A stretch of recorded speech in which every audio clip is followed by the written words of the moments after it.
오늘 사건 상황실에 전해진 화제의 뉴스입니다. 가족들이 딸에게 운전을 가르치다가 큰일을 칠 뻔했습니다. 하천에 추락한 차량 옆으로 구급대원들이 모여 있습니다. 구급대원들은 환자를 들것에 실어 다리 위로 올려보냅니다. 어제 오후 3시 26분쯤 서울 서초구 내곡중학교 앞을 지나던 차량 한 대가 다리 아래로 떨어진 모습인데요. 차량에 타고 있던 사람은 딸과 가족을 포함한 총 3명. 운전이 미숙한 딸에게 가족들이 운전을 가르치다가 사고가 난 건데요. 이 사고로 딸을 제외한 가족들이 머리와 다리 부위를 다쳤지만 다행히 생명에는 지장이 없는 것으로 알려졌습니다.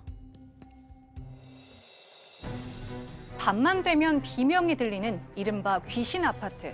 무슨 일이 벌어지는 걸까요? 자정이 넘은 시간, 서울 강서구의 한 아파트 단지. 울타리 너머로 사람 모습을 한 형상들이 보이는데요. 자세히 보니 빨간 칠을 한 마네킹과 불상들입니다. 주변에는 경고하는 문구가 적힌 현수막도 걸려 있는데요. 일명 귀신 아파트라고도 불리는 이곳은 사유지입니다. 섬뜩한 모습에 주민들은 구청에 민원을 접수했는데요. 이에 사유지 관리인은 법적으로 문제가 없고 민원을 내는 주민들이 잘못한 것이라고 반박한 상황. 양쪽의 입장이 엇갈리면서 갈등은 소송으로까지 번지고 있습니다. 크리스마스 이브를 맞은 번화가에 작은 기적이 일어났습니다. 지난 24일 경기도 용인의 한 상가 건물 앞. 화재 신고를 받고 출동한 소방차가 도로에 멈춰 있습니다. 알고 보니 건물 앞 모퉁이에 불법 주차된 차량 때문인데요. 바로 그때 불법 주차 차량으로 달라붙기 시작하는 시민들. 맨손으로 차량을 들어올려 소방차가 지나갈 공간을 터주는데요. 그제서야 소방차는 겨우 빠져나가 진화 작업을 벌였습니다. 다행히 불은 10분여 만에 모두 꺼졌고 60대 남성 1명이 다쳤을 뿐 큰 피해는 발생하지 않았는데요. 위기의 상황에서 적극적으로 도움을 준 시민들의 모습이 크리스마스 이브에 따뜻한 온기를 더했습니다. 김해의 한 초등학교에서 일어난 방화 셔터 사고의 원인이 밝혀졌습니다. 지난 9월 김해의 한 초등학교에서 갑자기 내려온 방화 셔터에 초등학생이 깔려 의식불명 상태에 빠진 사고. 앞서 경찰은 국립과학수사연구원과 합동감식 등을 거쳐 사고 원인을 기기 오류가 아닌 사람의 조작 실수로 결론 내렸는데요. 경찰은 오늘 업무상 과실치상 혐의로 학교 관계자 4명을 불구속 입건해 검찰에 송치했습니다.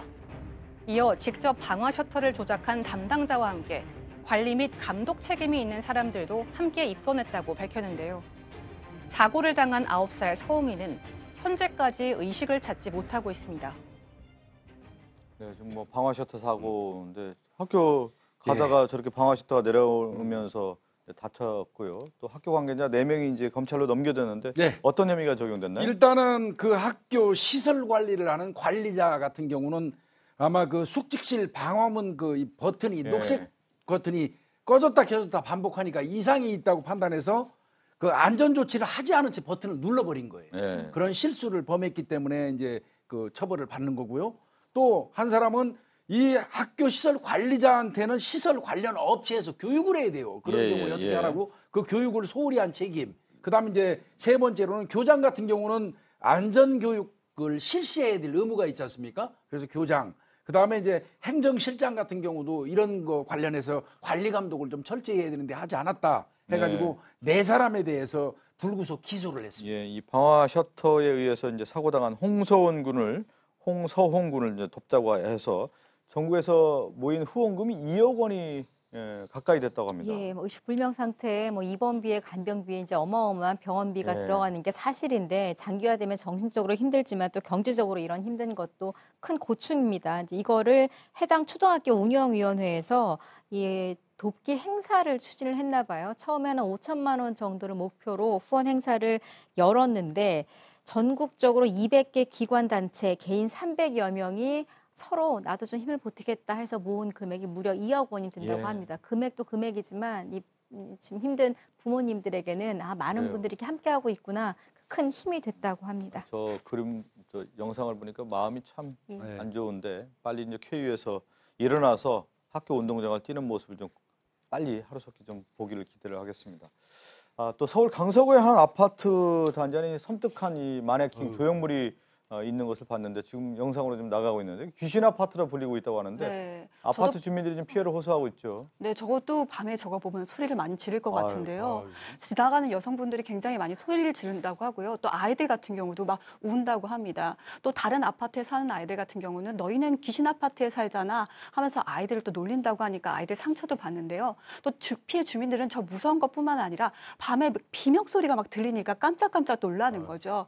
그런데 이 관리인은요. 아니다. 우리 사유지다. 그리고 종교 시설을 위해서 만든 건데 뭐가 문제되느냐. 항의하는 주민들이 문제다라고 오히려 더 항의를 하고 있다라고 합니다. 이런 주민과 이 관리인은요, 1년 동안 서로 항의도 하고 설득도 했다고 하는데요. 아직까지 진전이 없다고 합니다. 현수막도 사라졌다가 요즘엔 더 많이 생겼다라고 합니다. 안 되면 재판까지 할 예정이라고 지금 주민들은 얘기하고 아니, 있습니다. 저는 좀 이해가 안 되네요. 내 땅이라고 해서 저렇게 다 한다고 하면 미관상으로도 그렇고 주민들에게 피해가 오는 건데 사유지라고 해서 저렇게 다 설치해도 되는 건가요? 문제가 없습니까? 구청에서는 해결할 방법 없습니다. 이거는 왜냐하면 그러니까 예를 들어서 우리 집에 내가 뭐 무슨 동상을 이렇게 갖다 놓든 뭐 하든 구청에서 임의로 치울 수 있는 방법은 없어요.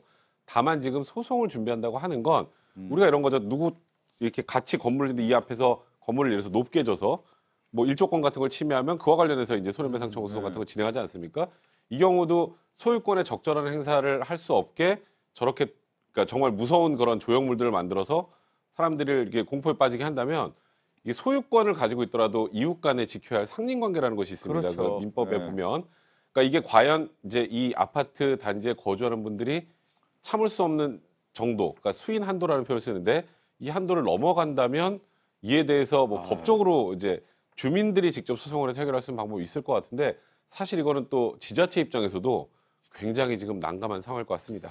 지자체도 난감하다는데 저는 좀 답답하네요. 저렇게 아파트 주민들이 호소하면 땅 주인이라고 해서 모든 걸 설치해서 나는 내 땅이다 이렇게 주장할 것이 아니라 그걸 좀 치우고 원만하게 또 주민들과 같이 지내는 것이 답이 아닌가 싶은데.